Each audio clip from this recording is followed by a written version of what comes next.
and there was a whole series of little events that triggered as a result of that. Meanwhile, Russell just cruises along. He's got a huge gap. Russell, 3.5 seconds. There you go.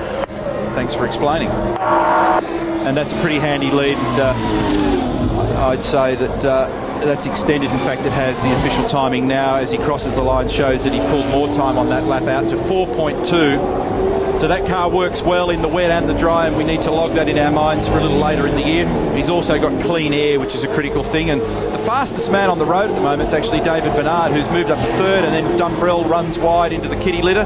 So David Bernard has had a pretty good weekend in terms of his recovery, Matthew. Oh, Dumbrell around. And there's more to that story because there's some damage there in the front right corner. There you go. Yeah, there's the big story. There's a wheel gone loose, and that is Paul Morris's Sirame Wines VY converted car, and it's a real mess. Smoke pouring out the rear, out the front. Let's just hope that Paul Morris is okay.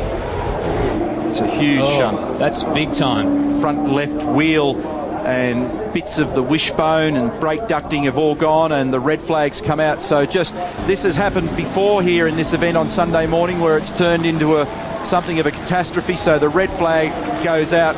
I doubt very much whether this event will be restarted. I think it's game, set, match for V8 Supercar this morning. And a few people will probably be quite happy about that. Get them packed up, get them in the trucks and get them out of here. Well, the safety guys are there quite quickly. It's in the cockpit where they go straight away and just make sure that Paul Morris is okay. Now let's dissect all of this. We saw Paul Dumbrell go off, and then there was trouble. So he may have come back out in front of Morris, I'd say, but look, we won't preempt it. Let's wait for the pictures to tell the story. I think if you keep he just came out and they made contact. And then obviously straight into the wall on the right-hand side of the track for Paul Morris. And everybody else scrambles to avoid the drama. Pretty hard to pick a line through there, and Morris made big contact with the concrete wall on the right-hand side. So we were missing the little middle segment of that where Dumbrell was just coming back on, and not enough margin between the cars.